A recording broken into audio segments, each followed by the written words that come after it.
Assalamualaikum warahmatullahi wabarakatuh. Salam sehat, salam unggul, salam sejahtera bagi kita semuanya. Perkenalkan, nama saya Setia Indah Isnawati, SIKOM MM. Saya merupakan salah satu tim dosen dari program studi S1 Bisnis Digital, Fakultas Ekonomi Hukum dan Humaniora, Universitas Ngudi Waluyo, Ungaran. Saya mengampu salah satu mata kuliah kompetensi sekaligus unggulan dalam program studi ini, yaitu Konten Visual Bisnis Digital. Mata kuliah ini diampu pada semester genap, sekaligus diperuntukkan untuk bagi mahasiswa semester 4. Dengan mempelajari konten visual bisnis digital ini, diharapkan mahasiswa mampu memahami peran penting konten visual dalam ranah bisnis, merencanakan dan mengembangkan bisnis melalui konten visual bisnis digital, mempraktikkan pengaruh konten visual dalam bisnis, serta mendesain riset terkait konten dalam bisnis.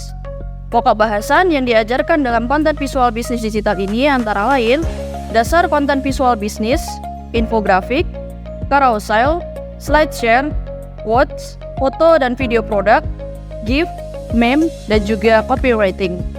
Adapun metode pembelajaran yang saya pakai untuk mata kuliah ini adalah dengan menggunakan metode contextual learning sebesar 20%, case study sebesar 30%, serta project based learning sebesar 50%. Bentuk penugasan dalam mata kuliah ini berbentuk proyek desain konten visual yang selanjutnya dipresentasikan oleh mahasiswa pada pertemuan berikutnya. Saya juga menugaskan kepada seluruh mahasiswa untuk mengunggah hasil karya konten mereka pada masing-masing akun media sosial pribadinya ataupun pada akun media sosial bisnisnya sendiri. Selanjutnya, penilaian dari mata kuliah ini yaitu 5% untuk etika dan sikap, 5% untuk kehadiran, 20% untuk ujian tengah semester, 30% untuk ujian akhir semester, serta 40% untuk penugasan. Baik, berikut ini saya tampilkan video pembelajaran saya pada mata kuliah konten visual bisnis digital ini dalam salah satu pertemuan secara tatap muka di kelas. Assalamualaikum warahmatullahi wabarakatuh. Waalaikumsalam warahmatullahi wabarakatuh. Selamat pagi semuanya. Pagi. Sehat? Alhamdulillah. Alhamdulillah semuanya kalau sehat ya. Mukanya juga ceria semua. Semoga hari ini bahagia. Amin. Baik teman-teman semua, hari ini adalah pertemuan ke-14 pada mata kuliah konten visual bisnis digital. Hari ini saya akan menjelaskan tentang copywriting marketing. Nah, sebelum masuk ke materi, saya berharap teman-teman semua biar lebih sehat lagi, biar lebih bahagia lagi dalam satu rangkaian pertemuan hari ini. Alangkah baiknya kita berdoa terlebih dahulu. Oke? Berdoa menurut keyakinan masing-masing. Saya persilakan.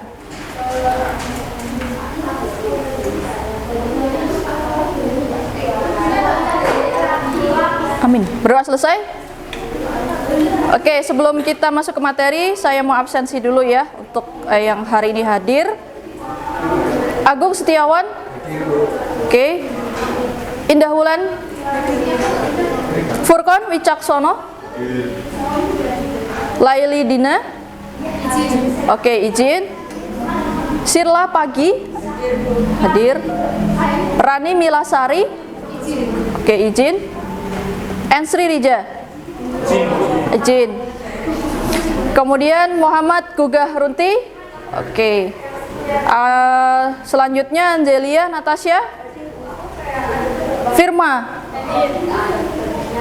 Arlin Reza. Oke. Baik, hari ini adalah pertemuan di mata kuliah konten visual. Kita bertemu di akhir penghujung. Ini adalah pertemuan ke-14. Jadi adalah materi terakhir. Kita akan membahas soal copywriting marketing. Nah, mungkin di sini teman-teman copywriting marketing ini sebenarnya digunakan untuk apa? Karena kita memang adalah ranahnya di bisnis, ya kan? Kita tahu kita memang untuk bisnis digital, jadi teknik penulisan yang digunakan untuk penjualan. Nah, mungkin teman-teman di sini baru tahu nih, ternyata berjualan itu bisa lewat tulisan. Oke, kita sebenarnya untuk copywriting secara umum itu semuanya bisa dilihat dari tujuannya masing-masing. Bahkan di ilmu-ilmu lain selain di bisnis, manajemen bisnis ini, kita juga tahu copywriting itu digunakan untuk sastra, misal digunakan untuk ilmu-ilmu sosial, bahkan ilmu hukum yang mungkin basicnya adalah bukan ilmu sosial, adalah ilmu humaniora juga digunakan di situ. Oke, kita masuk untuk materi copywriting marketing ini. Ini salah satu pengertiannya, bisa dilihat. Copywriting adalah salah satu teknik dalam penulisan yang digunakan supaya tulisan yang dibuat tersebut dapat mempengaruhi tindakan pembacanya sesuai dengan tujuan dari tulisan tersebut. Setelah kita melihat sebelum-sebelumnya, pertemuan sebelum-sebelumnya dari pertemuan 1 sampai ke 13, kita tahu berbagai jenis konten ya visual yang sudah kita dapat. Ada infografis, ada carousel, ada meme, ada GIF dan segala macam.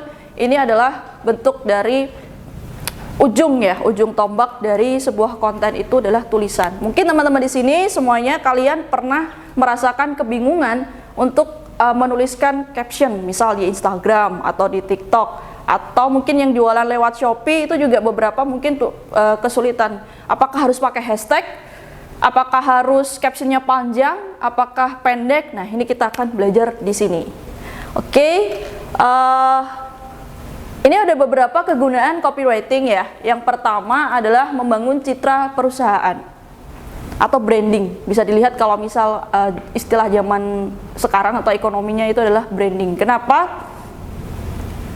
Dunia bisnis digital atau di digital marketing, salah satu teknik copywriting ini memang untuk kegunaannya adalah untuk membangun citra perusahaan. Bagaimana caranya kalian sebagai pemilik bisnis itu bisa membangun sebuah brand sendiri. Ya, personal branding lah istilahnya kalau untuk sebuah perusahaan. Bahkan untuk diri kalian sendiri pun di media sosial kalian juga butuh validasi. Nah, perusahaan juga butuh validasi di media sosial itu. Mereka butuh branding yang bagus, branding yang kuat agar mereka tuh dicap sebagai mereknya tuh seperti ini. Salah satu contohnya adalah misal kita bisa lihat beberapa konten yang kita bisa lihat di Instagram, misal itu kan ada Eiger. Salah satu kita bisa lihat, salah satu contohnya adalah Eiger Indonesia, di mana mereka memang produk-produknya itu digunakan untuk adventure ya, untuk outdoor, untuk luar kayak gitu. Tapi caption yang dipakai itu nggak terlalu panjang. Itu.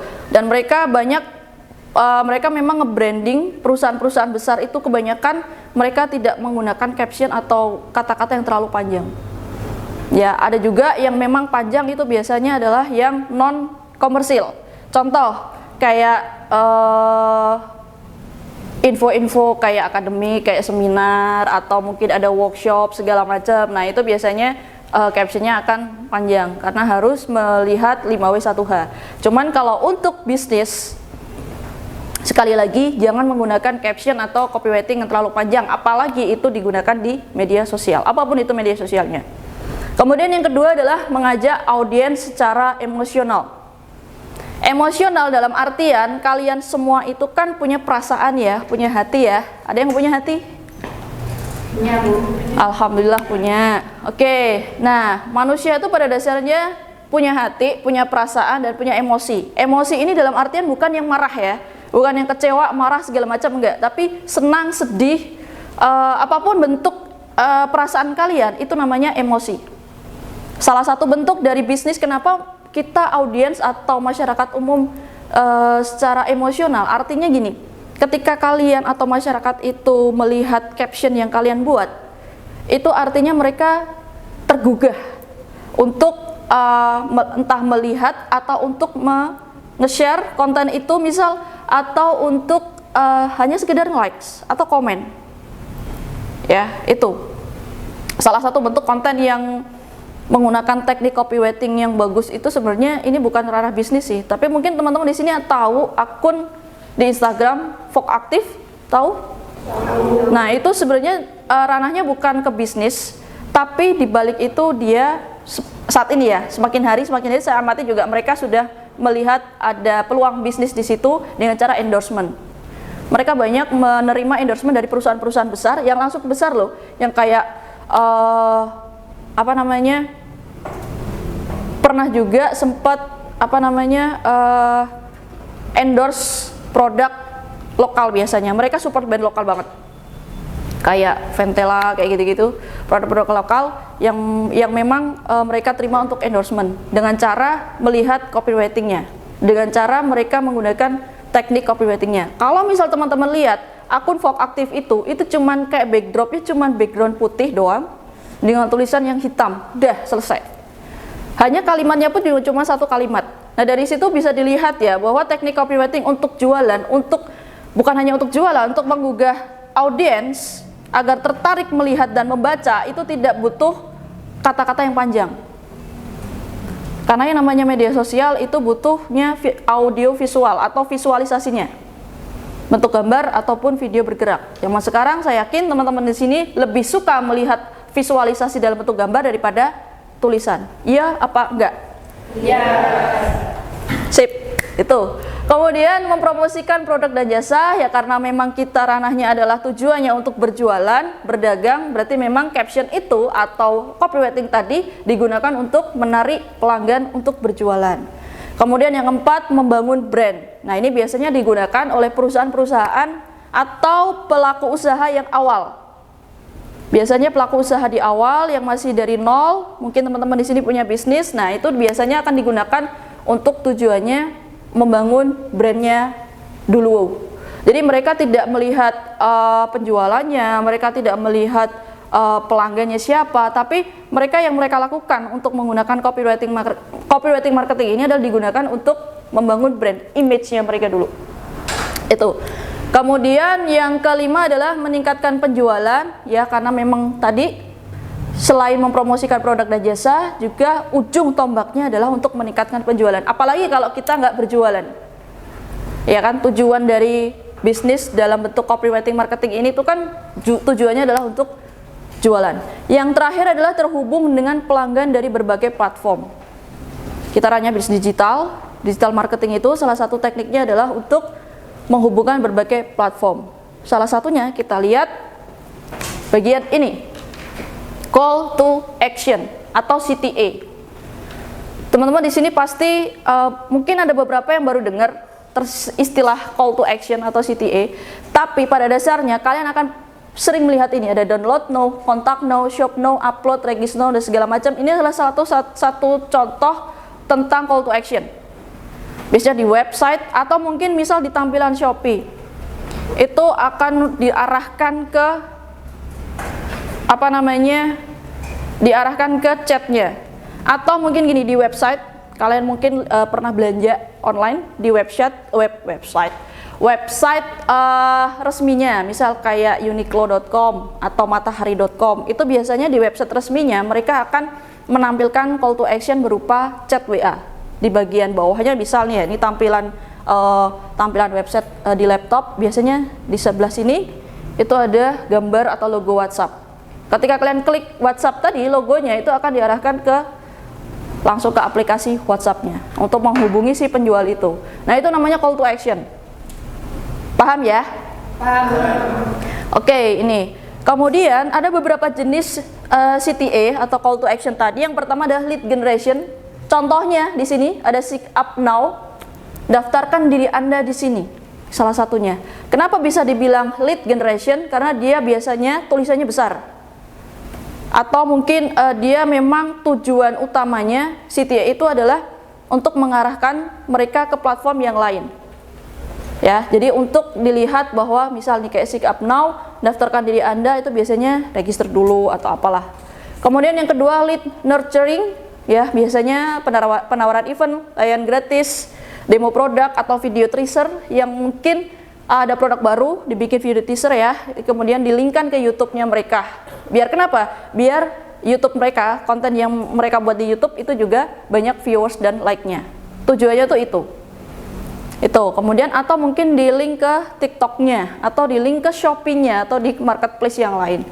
Itu. Kemudian yang ketiga adalah jenis social sharing. Memberikan artikel atau konten lain melalui media sosial. Nah ini biasanya kata-katanya adalah seperti ini. Suka dengan artikel ini, bisa bagikan dengan teman-temanmu. Ketika kalian klik tulisan ini, itu biasanya akan diarahkan ke WhatsApp, kemudian ke IG, bisa lewat DM atau apa, atau Line, aplikasi-aplikasi chatting. Kemudian ajakan untuk berlangganan ada juga. Kalau di Shopee bukan ajakan untuk berlangganan, tapi ketika kalian ngeklik satu all shop baru, ketika kalian buka profilnya itu akan muncul, ikuti profil ini dan dapatkan diskon 10% misal. Sering ya? Lihat kayak gitu. Nah, itu adalah salah satu bentuk call to action untuk mengajak berlangganan atau kita mengikuti atau nge-follow si all shop tadi. Itu banyak kejadian terutama di Shopee. Kemudian yang terakhir adalah promosi acara. Perlu teman-teman tahu bahwa perusahaan-perusahaan besar terutama itu tidak hanya menjual produk-produknya melalui diskon, kemudian paket building kayak gitu-gitu, nggak cuma sekedar itu, tapi mereka biasanya akan menggunakan event atau misal kayak mereka ikut pameran makanan atau bazar makanan. Kalau misal kita lihat seperti di Jogja, tahu Pasar Kangen? Nggak tahu Pasar Kangen? Nah, kalau salah satu di Jogja itu ada event Pasar Kangen, di sana melibatkan UMKM banyak di seluruh Yogyakarta itu untuk bazar makanan di situ. Bukan hanya bazar makanan, tapi ada tampilan tari, ada budaya, segala macam, ada event lah di situ. Artinya, ketika si pelaku usaha tadi itu juga tidak hanya memamerkan produk-produk mereka, tapi melalui event-event itu, dan event-event itu juga dipasarkan melalui media sosial mereka. Oke, jadi itu adalah salah satu rangkaian dari atau berbagai jenis CTA atau call to action. Artinya call to action ini juga penting dalam salah satu penting dalam konten visual bentuknya copywriting. Nah, ada beberapa jenis copywriting marketing. Di sini kita bisa lihat direct response copywriting, DM. Istilah anak zaman sekarang itu DM apapun itu. Di Shopee juga ada chat langsung kan, tanpa harus kita tahu WhatsApp-nya mereka. Kemudian brand copywriting, halaman tentang kami, itu biasanya menampilkan profile. Kalau di Instagram ya bio-nya. Oke, kemudian SEO copywriting. Nah, ini SEO tuh biasanya ada landing page, ada deskripsi produknya, ada kategori produk dengan keywordnya, ada kata kunci. Contoh, kalau misal kalian searching di Shopee atau di Google misal kalian buka halaman Google, kalian mau nyari baju batik misal, oke, klik baju batik. Ketika kalian melihat TikTok kalian, ketika kalian melihat Instagram kalian, itu akan FYP-nya baju batik semua. Kenapa bisa seperti itu? Itu namanya SEO, Search Engine Optimization. Jadi mereka memang sengaja menaruh keyword atau kata kunci yang sering dipakai oleh masyarakat luas ketika mereka mencari suatu barang. Contoh kayak baju batik tadi, apa sih yang sering dipakai keywordnya? Baju batik atasan, baju batik wanita, baju batik gamis. Nah, itu kan kata-kata yang sering dipakai oleh yang sering dipakai oleh masyarakat luas. Itu. Kemudian technical copywriting memberikan edukasi pada audiens. Pelaku usaha itu tidak hanya sekedar menjual produk-produknya mereka.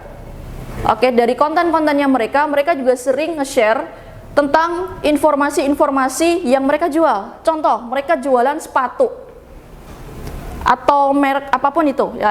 Ada all shop yang mereka menjual berbagai macam merek sepatu. Mereka menguasai bagaimana cara mereka menunjukkan kepada pelanggan tentang menguasai dunia persepatuan tadi adalah melihat mereka meng-share atau membuat sebuah konten-konten yang edukatif tentang bagaimana cara merawat sepatu dengan baik dan benar. Contohnya seperti itu. Bagaimana cara mereka, bagaimana tips dan triknya untuk mencuci sepatu dengan baik dan benar. Nah, itu salah satu konten-konten informasi. Nah, semua itu kan dikemas dalam bentuk copywriting ya. Karena namanya juga tulisan tips dan trik. Itu semua digunakan untuk pelaku usaha dalam membangun brandnya tadi melalui copywriting ini. Jadi namanya bisnis atau usaha itu tidak hanya sekedar menjual produknya saja. Konten-konten mereka juga dibuat untuk mengedukasi masyarakat luas. Dengan cara seperti itu, masyarakat luas atau calon pelanggan itu tadi merasa bahwa aku ini atau pelaku usaha itu, penjual all shop tadi itu cocok. Mereka merasa mumpuni. Gitu. Baik, setelah technical copywriting, jenis copywriting selanjutnya adalah marketing copywriting. Nah, ini adalah salah satu jenis juga. Jadi sebenarnya tujuan dari copywriting marketing ini adalah untuk penjualan. Jelas, dalam dunia bisnis kita memang jualan itu jantungnya ya. Jantungnya sebuah bisnis itu adalah berjualan. Jadi sebenarnya copywriting ini digunakan untuk meyakinkan konsumen agar membeli produk atau layanan yang ditawarkan. Bagaimana kalian menciptakan sebuah tulisan yang menarik yang bisa untuk digunakan sebagai alat penjualan kalian di media sosial maupun e-commerce ataupun marketplace apapun itu. Itu penggunaan hashtag misal segala macam atau caption, nah itu digunakan untuk marketing copywriting. Nah, sampai sini ada yang mau ditanyakan? Apa sudah paham? Maaf Bu, izin bertanya. Oke, silahkan. Bagaimana copywriting itu bisa dikatakan sukses? Oke, bagaimana kasih. atau kondisi apa ya?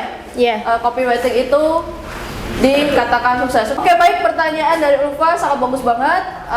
Mungkin dari teman-teman mahasiswa di sini ada yang mau menanggapi dulu sebelum saya tambahkan. Oke, silakan Agung. Bisa menanggapi pertanyaan dari Bapak. Oke. Menurut saya copywriting yang sukses itu ketika sebuah tulisan itu dapat mempengaruhi audiens untuk mengarahkan untuk melakukan tindakan dan kesadaran untuk meningkatkan posisi merek tersebut sehingga dikenal oleh konsumen tersebut. Sip, good. Jawaban yang cukup memuaskan ya. Oke, tepuk tangan dulu.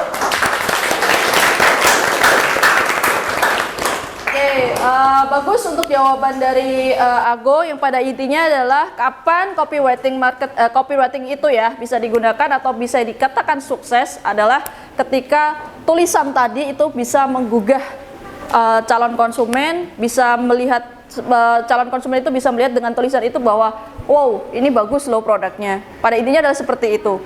Nah, menambahkan juga bagaimana kita bisa melihat kalau mungkin dari cara kita melihat calon pelanggan secara emosional tadi ya, mungkin kita nggak akan bisa melihat itu. Tapi bagaimana kita bisa melihat buktinya itu adalah dari interaksi mereka terhadap konten yang kita buat di media sosial tadi. Salah satunya adalah kita lihat dari likes atau viewersnya. Kalau misal bentuk video ya jumlah tayangannya, kalau bentuk gambar ya biasanya jumlah likes-nya atau mungkin interaksi yang di kolom komentar. Itu bisa membuktikan bagaimana copywriting itu dikatakan sukses. Oke, gitu ya teman-teman semua. Paham sampai sini? Oke, kalau paham kita bisa lanjut ke materi selanjutnya. Perbedaan copywriter dan juga content writer. Ya, ini ada dua istilah yang mungkin kalian harus pahami perbedaan antara keduanya. Copywriter atau orangnya ya, kalau copywriting itu adalah tulisannya, copywriter adalah penulisnya. Bertanggung jawab atas branding sebuah perusahaan dengan tujuan untuk meningkatkan awareness atau penjualan. Jadi kalau misal copywriter itu memang tujuannya adalah mereka melihat atau menyusun sebuah kalimat itu digunakan untuk jualan. Ranahnya memang benar-benar untuk komersil, ranahnya adalah untuk benar-benar untuk bisnis. Itu copywriter. Tapi kalau content writer adalah membuat konten yang bersifat informatif dan engaging. Artinya adalah mereka tujuan membuat tulisan-tulisan tadi itu digunakan untuk edukasi, untuk informasi. Biasanya mereka kayak blogger, kemudian yang sering menulis-menulis atau mungkin mereka memang ranahnya adalah di bidang yang non komersil. Kayak Vogue Aktif tadi, akun Vogue Aktif tadi yang saya jelaskan itu juga termasuk content writer. Tapi kalau tujuannya mereka untuk endorsement, mereka menjual mereka mempromosikan produk orang luar ke dalam akun Instagram mereka, itu termasuk copywriter. Ya. Jadi paham ya antara perbedaan antara copywriter sama content writer. Paham ya? Oke. Kalau misal kita paham, nah kita bisa melihat ke sebuah studi kasus nih. Kita lihat masuk ke contoh kasusnya bagaimana penggunaan penulisan dalam harga. Ya, penulisan harga itu juga termasuk teknik copywriting marketing. Jangan salah. semua bentuk tulisan yang kalian ciptakan atau bentuk tulisan yang kalian share di media sosial, apapun itu tulisannya, itu sudah termasuk copywriting. Walaupun cuma satu kata, itu termasuk copywriting. Nah, kita bisa lihat di sini kenapa beberapa all shop atau online shop pelaku usaha itu sering menggunakan akhiran 9, angka 9. Sering banget. Nah, ini ya, pada umumnya presisi mempresentasikan keseragaman atau pengulangan dalam pengukuran, maka penggunaan akhiran angka 9 ini bisa diistilahkan dengan harga presisi. Salah satu bentuk harga presisi adalah berakhiran angka 9. Kita bisa lihat di contoh, ini di websitenya Samsung ya, saya ambil contoh, Galaxy Note 20, Galaxy segala macam dengan berbagai jenis Android, smartphone-nya dari Samsung, mereka menjual dengan tampilan harga 14.499.000. Kenapa kok nggak dibulatkan 14.500 sekian? Ya kan? Nah, ini teknik marketing, teknik copywriting marketing tuh ini. Mungkin kalau di dunia retail atau mungkin kalian sedang belanja, kita sebutlah Indomaret segala macam, itu juga banyak yang menggunakan harga sekian. Tidak dibulatkan. Nah, ini namanya harga presisi. Kenapa ini digunakan? Untuk mengecoh pikiran kalian, mengecoh visualisasi mata kalian bahwa ini tuh murah. Padahal kalau misal dilihat 14.499 itu 14.500. Tapi kalau dengan angka yang ukurannya 9 ini dan di depannya itu adalah 14 juta, itu artinya lebih murah dibandingkan ketika kita menulis 14.500. Kenapa? Ada angka 5 di tengah-tengah, itu yang mempersepsikan bahwa harga ini lebih mahal dibandingkan dengan tulisan 14.499. Kita lihat yang kedua, 10.99. 10.999 itu akan jauh lebih murah secara psikis ya, secara pikiran kalian akan melihat bahwa harga handphone ini dengan 10.999 itu lebih murah dibandingkan dengan harga 11 juta. Betul apa betul? Betul. Nah, itu dia, itu memang pengecoh mata kita atau otak kita dengan teknik tulisan harga. Itu banyak yang digunakan di all shop atau e-commerce atau apapun itu, website segala macam, pelaku usaha melalui online. Ini ya, kenapa kita menggunakan 99. Ini juga produk yang ketiga, 5.999 itu kalau ditulis 6 juta itu jauh lebih mahal persepsi kita, padahal sebenarnya cuma beda 1.000 perak itu. Oke. Kemudian kita bisa lihat penulisan angka awal pada harga. Kita lihat studi kasus di sini, ini pakai dolar ya. Harga normal sampo misal, harga normalnya retail price itu dia di toko 4 dolar. Dia jual toko A, ya di toko A itu dia menggunakan angka 2,99, sementara toko B itu menggunakan angka 3 dolar bulat. Oke, baik semuanya, materi hari ini kita sudah selesai tentang copywriting marketing di mata kuliah konten visual bisnis digital. Kita akan ketemu lagi di pertemuan terakhir, di pertemuan 15 minggu depan. Dengan hari ini saya akan memberikan tugas kepada kalian yang nantinya mungkin minggu depan adalah untuk dipresentasikan ya. Nah, tugasnya seperti apa? Mungkin teman-teman bisa diperhatikan. Tugasnya adalah kalian membuat sebuah proyek atau karya ya tentang copywriting. Jadi kalian menulis dulu tuh, menulis tentang satu kalimat saja, satu kalimat, kemudian kalian masukkan ke dalam sebuah desain. Boleh menggunakan Canva atau menggunakan Corel atau menggunakan Adobe, bisa digunakan oleh aplikasi apapun yang bisa kalian gunakan, bebas. Kemudian kalian satu kalimat tadi yang ranahnya adalah memang untuk jualan ya, bisnis ya, kalian desain di dalam sebuah konten atau desain lah ya, terserah mau warna apapun itu, sekreatif kalian, cuman syaratnya adalah jangan terlalu banyak ornamen. Nah, nanti minggu depan desain kalian itu dibawa untuk dipresentasikan di kelas di pertemuan terakhir minggu depan. Oke, jadi waktunya adalah 1 minggu dari sekarang. Dikumpulkan nanti setelah presentasi, baru nanti dikumpulkan ke saya. Oke, paham semuanya? Baik. Oke. Semangat semuanya? Sip. Oke, saya cukupkan sekian. Wassalamualaikum warahmatullahi wabarakatuh. Waalaikumsalam warahmatullahi wabarakatuh.